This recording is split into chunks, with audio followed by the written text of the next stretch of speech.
بسم اللہ الرحمن الرحیم۔ بسم اللہ الرحمن الرحیم۔ الحمد للہ رب العالمین والصلاة والسلام علی اشرف الانبیاء والمرسلین وعلی اہل بیتہ الطیبین الطاہرین المعصومین۔ عزیز طلبہ، السلام علیکم ورحمۃ اللہ وبرکاتہ۔ امید ہے کہ آپ سب خیریت سے ہوں گے۔ شرح الامہ اول درس نمبر 30 میں نجاست کفر اور نشہ آور اشیاء کی نجاست کے بارے میں بحث کی جائے گی، اور اس درس کے مطالب کا خلاصہ یہ ہے کہ کفر کی نجاست کو ذکر کریں گے، اور اس میں ایک فنی اور فقہی اصطلاح ہے ضروریات دین، اس کا بھی مفہوم بیان کیا جائے گا، اور نشہ آور اشیاء کی نجاست کو بیان کریں گے، اور عصیر عنبی کی نجاست کی بھی تحقیق پیش کریں گے۔ سب سے پہلے کفر کی نجاست کے بارے میں عبارت کو دیکھتے ہیں۔ فرمایا والکافر اصلیا و مرتدا، نجاسات میں سے ایک کافر ہے، چاہے اصلی کافر ہو یا مرتد ہو۔ اصلی کافر وہ ہوتا ہے کہ جس کے والدین کفر پہ ہیں اور وہ کافروں کے گھر میں پیدا ہوا ہے، تو وہ اس کے جو والدین کا مذہب ہے، اس کے جو اہل ملت کا مذہب ہے، وہ بھی کفر ہے۔ اور مرتد کا مطلب یہ ہے کہ پہلے وہ مسلمان تھا، پھر بعد میں جو ہے نا وہ کافر ہو گیا، مرتد اس کو کہتے ہیں۔ تو دونوں قسمیں شامل ہیں، یہ نجس شمار ہوں گے۔ وَإِنِ انْتَحَلَ الْإِسْلَامَ مَعَ جَحْدِهِ لِبَعْضِ ضَرُورِيَاتِهِ، اگرچہ وہ اسلام سے منسوب ہو اور وہ دعویٰ کرتا ہو کہ میں مسلمان ہوں، لیکن ساتھ وہ انکار کرتا ہو۔ جحد کا معنی کیا ہے؟ وہ انکار کرتا ہو لبعض ضروریاتِهِ، اسلام کی بعض ضروریات کا۔ ضروریات ہماری اردو یا پنجابی میں جو ضروریات ہوتی ہیں انسان کی، وہ مراد نہیں ہے، بلکہ یہاں پر ضرورت وہ منطق میں ایک بدیہی اور ضروری چیز ہوتی ہے۔ وہاں منطق میں علم کی دو قسمیں کی گئی ہیں کہ علم یا تو کسبی ہوتا ہے اور نظری ہوتا ہے، یا پھر وہ ضروری ہوتا ہے اور بدیہی ہوتا ہے۔ تو یہاں مراد یہ ہے کہ اسلام کی ضروریات، یعنی جو اس کی واضح چیزیں ہیں، ان میں مسلمانوں میں کوئی اختلاف نہیں ہے، وہ خاص دلیل کی محتاج نہیں ہے، بلکہ تمام مسلمان ان کو متفق علیہ طور پر مانتے ہیں۔ جیسے نماز ہے، روزہ ہے، حج، زکوٰۃ، یہ چیزیں ایسی ہیں کہ تمام مسلمان اصل وجوب پر ان کے وہ اتفاق رکھتے ہیں۔ اسی طرح بعض محرمات ہیں تو ان کو بھی ضروریات دین میں سے شمار کیا جاتا ہے۔ تو بہرحال جو چیزیں ضروریات دین میں سے ہیں ان کا کوئی انکار کرے تو بے شک اسلام کا دعویٰ کرتا رہے اور اسلام کی طرف منسوب ہوتا رہے، پھر وہ بھی کافر میں شمار ہو جاتا ہے۔ وَضَابِطُهُ مَنْ أَنْكَرَ الْإِلَٰهِيَّةَ أَوِ الرِّسَالَةَ أَوْ بَعْضَ مَا عُلِمَ ثَبُوتُهُ مِنَ الدِّينِ ضَرُورَةً، اس کا قانون کیا ہے کہ جو بندہ اللہ کی الوہیت اور معبودیت کا انکار کرتا ہے، یا رسالت پیغمبر کا اقرار کرتا ہے، یا بعض ان چیزوں کا انکار کرتا ہے کہ ما علم ثبوتہ من الدین، جن کا دین میں ثابت ہونا معلوم اور یقینی ہے، ضرورتاً یعنی بدیہیاً، ان جن چیزوں کا دین میں ثابت ہونا بدیہی ہے اور واضح ہے، مسلمانوں کے عالم بھی ان کو جانتے ہیں، ان کی عوام بھی ان کو جانتے ہیں، اور وہ کیا ہے بڑی واضح چیزیں ہیں، تو ان کا کوئی بندہ انکار کرے تو یہ کیا ہوگا؟ پھر کافر شمار ہو جائے گا، اور کافر کیا ہوتا ہے؟ وہ نجس ہوتا ہے۔ یہاں پر ایک مختصر سی بحث کریں گے ہم کہ یہ جو کافر ہے اس کی نجاست کے بارے میں کیا دلیلیں ہیں۔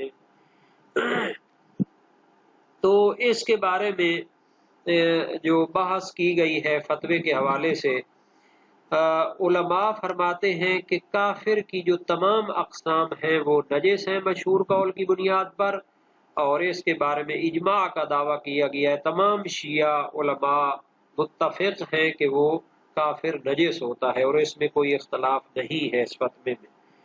تو کافر کی تمام اقسام نجس ہیں، لیکن کتابی جو کافر ہوتا ہے، یہودی، نصارہ اور مجوسی، کہ ان کی بھی کوئی کتاب تھی آسمانی، تو پھر ان کے بارے میں ایک علیحدہ بحث ہے۔ تو یہ جو کافر کی نجاست ہے، یہ تو اجماع کے ساتھ ثابت ہے کہ تمام فقہاء شیعہ اہل بیت کے دور سے اس کو نجس سمجھتے ہیں۔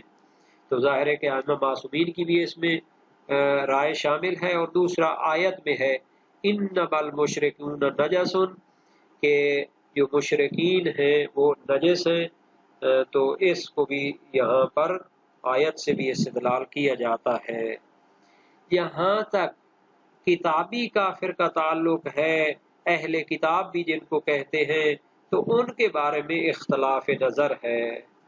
مشہور ان کو نجس مانتے ہیں، ابن جنید، ابن ابی عقیل عمانی، شیخ نہایہ کے باب جھوٹے پانی کے باب میں، اور مفید، شیخ مفید، ان کی کتاب عزیہ ہے، اور سید المدارک اور متاخرین کی ایک جماعت کتابی کافر کو وہ پاک سمجھتے ہیں، جبکہ عامہ بھی جو ہے نا جی، سوائے کم لوگوں کے، وہ بھی ان کو پاک سمجھتے ہیں۔ تو اصل بات اس میں وہی کتابی کے بارے میں ہے۔ تو جن لوگوں نے اس کی نجاست کا دعویٰ کیا ہے، وہ قرآن کی آیت سے استفادہ کرتے ہیں، انما المشرکون نجس فلا یقربوا المسجد الحرام بعد عامہم ھذا، کہ وہ نجس ہیں اور اس سال کے بعد وہ مسجد الحرام کے قریب بھی نہ جائیں۔ تو اس میں بعض اوقات اعتراض کرتے ہیں کہ یہ لفظ نجس نہیں ہے، نجسن ہے، تو یہ مصدر ہے، اس کو جو ہے نا جی آیان کے اوپر حمل نہیں کر سکتے، مگر اس کے ساتھ ذو نجاست یا اس طرح کا کوئی لگائیں۔ تو اس کا معتبر میں محقق خلی وغیرہ علماء نے کہا ہے کہ آیان پر بھی مصدر کو حمل کیا جاتا ہے، بلکہ وہ تو مبالغے کا فائدہ دیتا ہے، جیسے کہتے ہیں زید عادل، زید عادل ہونا تھا نا، وہ اس میں فاعل کا صیغہ ہوتا، لیکن جب کہتے ہیں زید عادل تو یہ کیا کرتا ہے، اس کا زیادتی معنی کا فائدہ دیتا ہے۔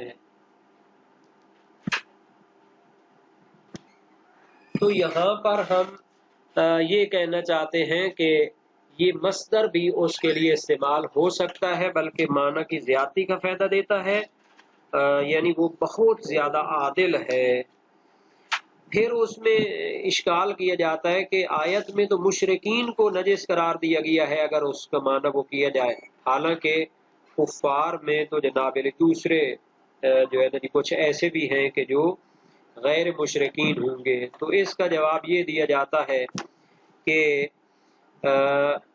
اجماع یعنی اس میں کوئی تفصیل کا قول نہیں ہے، اور اہل کتاب میں بھی وہ شرک تو پایا جاتا ہے، جیسا کہ آیت میں ہے اتخذوا احبارهم ورهبانهم اربابا من دون اللہ والمسیح ابن مریم، کہ وہ جناب علی دوسرے علماء کو بھی رب بنا چکے ہیں اور مسیح کو بھی رب بنا چکے ہیں۔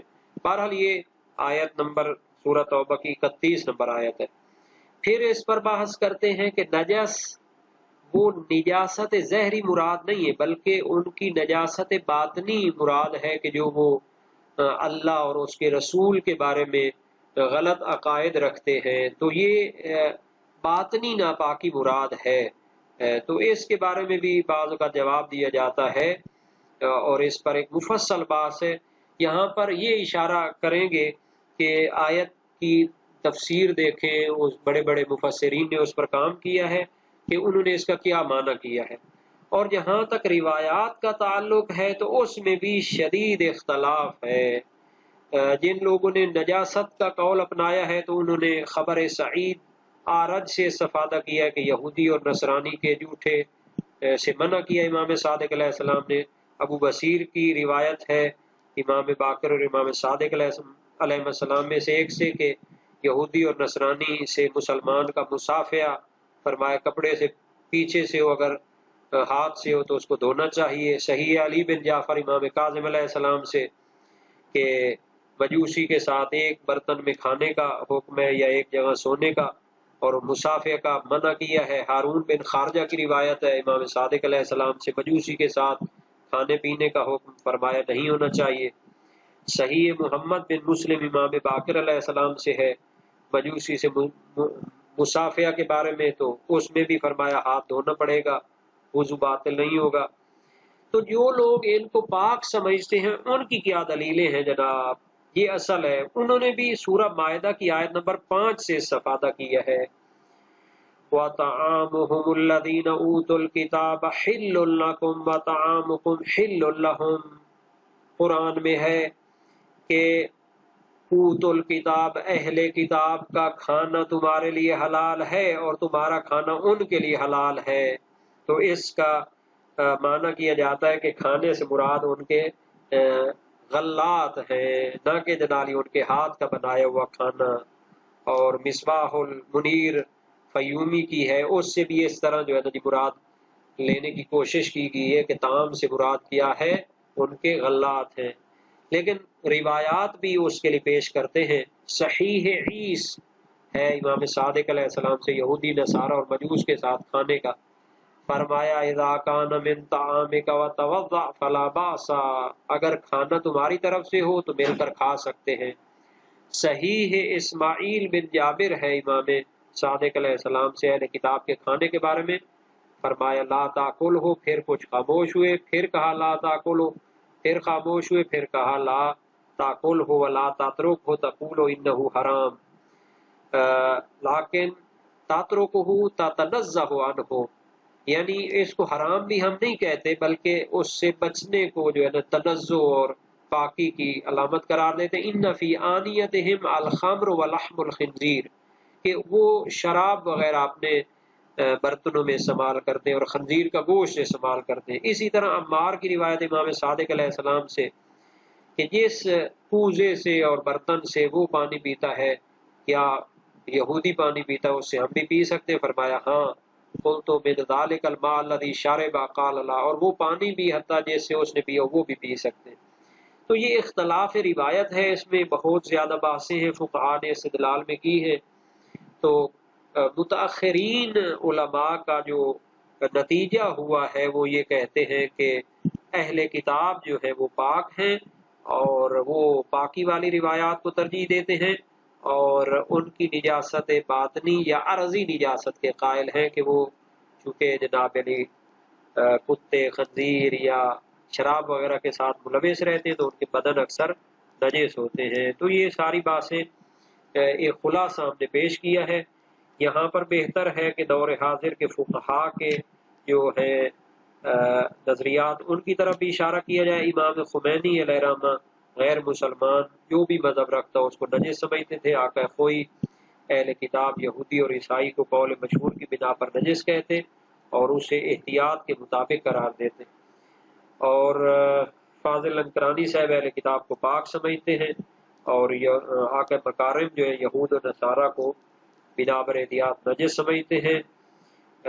شیخ تبریزی جو تھے اہل کتاب کو بنا پر قول مشہور نجس سمجھتے اور اسے قول احتیاط کے موافق کہتے، لیکن بنا پر اظہر یہ تمام گروہ پاک ہیں کہتے ہیں۔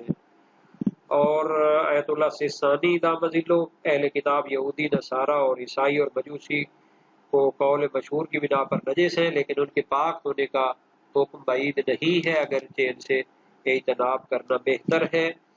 اور اسی طرح جناب رہبر بھی جو ہے نا جی ان کو پاک سمجھتے ہیں، جیسا کہ ان سے منقول ہے، اور بلکہ ان کا جواب ہے استفتاء اول صفحہ 90 میں کہ بعض فقہاء اہل کتاب کو نجس اور بعض پاک قرار دیتے ہیں، تو آپ کی رائے کیا ہے؟ تو فرمایا اہل کتاب یہودی، عیسائی، زرتشتی ذاتی نجاست ثابت نہیں ہے بلکہ ہم انہیں ذاتاً پاک سمجھتے ہیں۔ اور ایک اور کتاب بھی علامہ شبیر میسمی صاحب نے چھاپی اردو زبان میں، وہ انسان پاک ہے کے نام سے، اس میں بھی مفصل انہوں نے دلیلیں اس کی پیش کی ہے۔ تو بہرحال کافر کے بارے میں یہ انہوں نے قانون بنا دیا کہ جو ضروریات دین کا منکر ہو، جو چیزیں اسلام کی واضحات میں سے ہیں اور اس میں عالم اور عوام سب برابر ہیں، ان کو جانتے ہیں، تو ان کا منکر کیا ہوگا؟ وہ کافر ہوگا۔ تو ضروریات دین اکثر وہ ہیں کہ جن پر تمام مسلمان اتفاق رکھتے ہیں، اس میں اختلافی مسائل اور مناظرے والے مسائل شامل نہیں ہوتے۔ اب آ جاتے ہیں نشہ آور اشیاء کی نجاست کے بارے میں۔ والمسکر المائع بالاصالۃ والفقاع بضم الفاء والاصل فیہ یتخذ من ماء الشعیر لیکن لما ورد الحکم فی معلقا علی التسمیۃ ثابتا لما اطلق علیہ اسمہ مع حصول خاصیتہ او اشتباہ حالہ۔ والمسکر، ہر نشہ آور چیز کیا ہوتی ہے؟ نجس ہوتی ہے، جو بالاصالہ اصل میں مائع ہو، شراب ہے، اور اس قسم کی جو نشہ آور چیزیں ہوتی ہیں وہ نجس بھی ہوتی ہیں۔ ہر نشہ آور چیز حرام ہوتی ہے، اور اگر اصل میں مائع ہو تو وہ نجس بھی ہوتی ہے۔ یہ ایک قانون ہو گیا۔ والفقاع، اور فقاع کیا ہوتی ہے؟ یہ جو کی شراب ہوتی ہے، یہ بھی نجس ہوتی ہے۔ اچھا، مسکر کا لفظ استعمال کیا ہے شہید اول نے، اور فقط شراب کو ذکر نہیں کیا، چونکہ شراب کی جتنی بھی قسمیں ہیں، انگور کی شراب ہو، نبیذ خشک کھجور کی شراب ہو، یا یہ فقاع جو ہوتی ہے یہ جو کی شراب ہو، یہ ساری کیا ہوتی ہیں؟ نجس ہوتی ہیں۔ تو فقاع کے بارے میں تفصیل بھی دی ہے۔ والاصل فیہ یتخذ من ماء الشعیر، یہ جو کے پانی سے بنائی جاتی ہے، لیکن لما ورد الحکم فیہ معلقا علی التسمیۃ ثابت لما اطلق علیہ اسمہ، اطلق پڑے گئی، لما اطلق علیہ اسمہ مع حصول خاصیتہ، لیکن چونکہ حکم اس فقاع کے بارے میں نام فقاع پر مشروط ہے اور معلق ہے، اور اس کے ساتھ اس کو مربوط قرار دیا گیا ہے، یعنی جس نشہ آور چیز کو فقاع کہیں گے تو وہ کیا ہوگی؟ نجس بھی ہوگی، حرام بھی ہوگی، تو ثابت ہوگا یہ حکم لما اطلق علیہ اسمہ، جس پر بھی وہ فقاع کا نام صادق آئے گا تو پھر وہ نجس ہو جائے گا۔ مع حصول خاصیت ہی، ساتھ وہ اس کی خاصیت نجاست بھی ثابت ہو، خاصیت نجاست نہیں ہوگی، خاصیت مسکر ہونا، نشہ آور ہونا بھی اس میں پایا جاتا ہو تو پھر وہ کیا ہوگا؟ نجس ہوگا۔ او اشتباہ حال ہے، یا اس کے بارے میں حال مشتبہ ہو، یعنی معلوم نہ ہو کہ یہ نشہ آور ہے یا نہیں ہے، تو بہرحال جب اس کو فقاع کا نام دیں گے تو وہ نجس ہو جائے گا۔ تو یہاں پر جناب علی ہر نشہ آور چیز اور فقاع کو نجس قرار دیا ہے۔ ان کی دلیلوں کے بارے میں بھی مختصر سی بات دیکھ لیتے ہیں۔ تو مسکر جو ہوتی ہے، شراب ہو یا جنالی جو نبیذ ہو، جو بھی ہو، اس کے بارے میں کثیر روایات موجود ہیں۔ مشہور قول یہ ہے کہ یہ نجس ہوتی ہیں، لیکن شیخ صدوق، ان کے والد اور ابن ابی عقیل عمانی، جوفی اور متاخرین کی ایک جماعت اس کو پاک سمجھتے ہیں۔ صحیح حسن بن موسیٰ حنات سے استدلال کرتے ہیں، اور خبر حسن بن ابی سارہ سے، جو کہ دونوں جو ہے وسائل الشیعہ میں موجود ہے۔ تو بہرحال یہ اختلاف روایت کا یا نظریے کا موجود ہے، لیکن ترجیح انہی روایات نجاست کے ساتھ ہے۔ اور فقاع کے بارے میں بھی اسی طرح ہے کہ ائمہ معصومین سے منقول ہے، موثق عمار امام صادق سے، فی الفقاع فقال ہوا خمر، اور ایک روایت میں ہے فإنہ خمر مجہول، یعنی یہ ہے تو شراب لیکن اس کے بارے میں لوگ اتنا نہیں جانتے۔ اور موثق عمار میں بھی اسی طرح ہے کہ جو ہے نا جی یہ خمر ہے۔ تو جب فقاع جو کی شراب بھی شراب ہوتی ہے، نشاور ہوتی ہے، تو وہ نجس ہوگی۔ تو باقی جو ہے بعض مسئلہ اس بات سے رہ گیا، انشاءاللہ اس کو بعد والے باس میں ذکر کریں گے۔